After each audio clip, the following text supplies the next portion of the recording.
জয় মা বাংলা, জয় গুরু। নমস্কার, রাষ্ট্রবীর রাশি সকলকে স্বাগত জানাই। আশা করি সকলে ভালো আছেন। আজ আবার মান্থলি রাশিফল নিয়ে আলোচনা করবো এবং আজকে আলোচনা করবো 2024 ডিসেম্বর মাস কেমন যেতে চলেছে মীন রাশির জাতক বা জাতকের সেই নিয়ে। শুরুতেই বলবো, এই আলোচনা আপনাদের জীবনে 40 থেকে 50 ভাগ ফলিত হবে। কেউ দয়া করে ভাববেন না এটা আপনাদের জীবনে 100% ফলিত হতে চলেছে।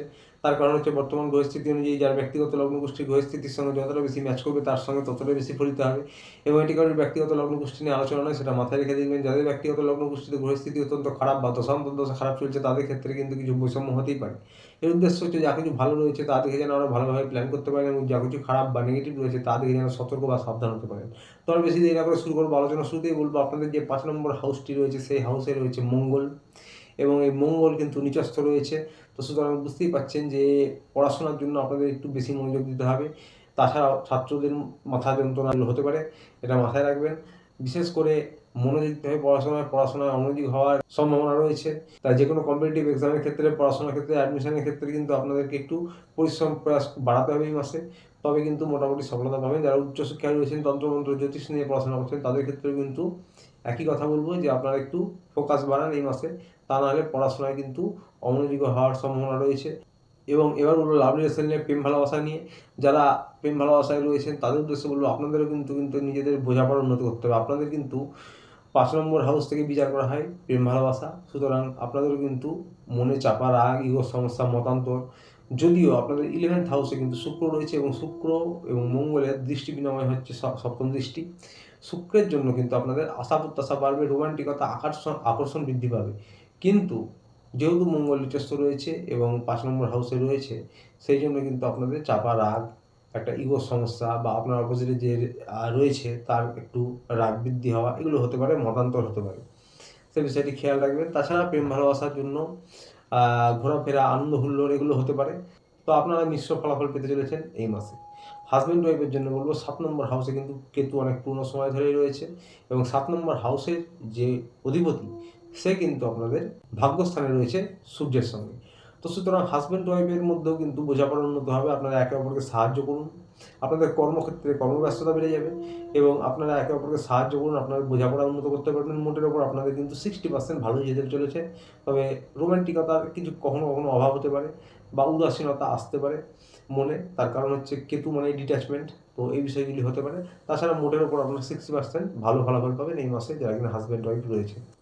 পরিবার নিয়ে বলবো, পরিবারেরও যারা গুরুজন রয়েছে, বাবা মা, শ্বশুর শাশুড়ি, তাদের স্বাস্থ্যের খেয়াল রাখুন। পরিবারে আপনাদের আনন্দ হুল্লোড় হতে পারে মাসের শেষের দিকে এবং আপনাদের কিন্তু কেনাকাটা হতে পারে এবং পরিবারে আপনাদের এই মাসে একটু খরচা বৃদ্ধি হতে পারে। ছোট ভাই বোন যারা রয়েছে তাদের সঙ্গে কিন্তু ভালো সময় কাটাতে পারবেন এবং মতান্তরও মাঝে মাঝে হতে পারে। তাই পরিবারের প্রত্যেক সদস্যদের সঙ্গে সম্পর্ক উন্নত করুন। পরিবার নিয়ে মোটামুটি এই মাসে আপনারা 70% ভালোই কাটাবেন। বন্ধুরা, এগুলো ব্যবসা বাণিজ্য, সরকারি বেসরকারি যারা চাকরি করেন তাদের উদ্দেশ্যে। দেবগুরু বৃহস্পতি রয়েছে আপনাদের 3 নম্বর হাউসে এবং আপনাদের কর্মব্যস্ততা বাড়াবে, আপনাদের ব্যস্ততম করে তুলবে, পরাক্রম বৃদ্ধি করবে। এবং তার সঙ্গে কিন্তু দেবগুরু বৃহস্পতির শুভ দৃষ্টি রয়েছে আপনাদের 9 নম্বর হাউসে, সেখানে রয়েছে সূর্য এবং বুধ।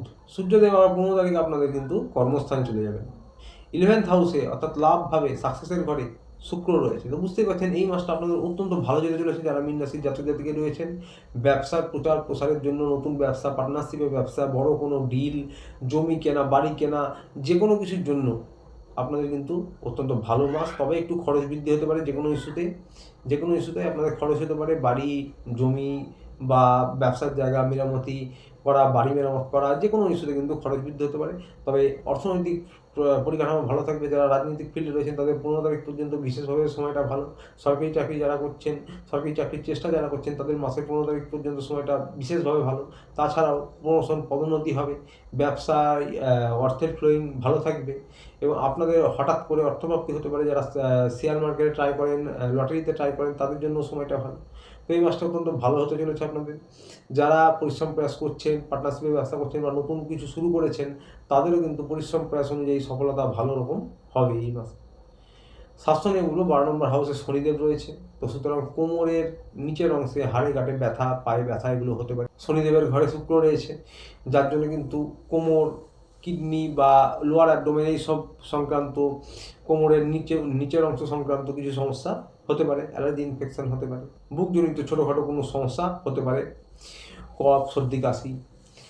তো যারা পুরনো কোনো সমস্যায় ভোগেন, পুরনো সময় ধরে তারা নিয়মিত হাঁটাহাঁটি, যোগব্যায়াম করতে পারেন, ডাক্তারের পরামর্শ মেনে চলুন। বাকি সকলদের জন্য বলবো প্রতিকার নিয়ে যারা মীন রাশির জাতক জাতিকা রয়েছেন, প্রত্যহ আপনারা ওম ক্লিং কৃষ্ণায় নমঃ, ওম ক্লিং কৃষ্ণায় নমঃ, আবারও বলছি ওম ক্লিং কৃষ্ণায় নমঃ এই মন্ত্র 108 বার জপ করতে পারেন পরগুনে।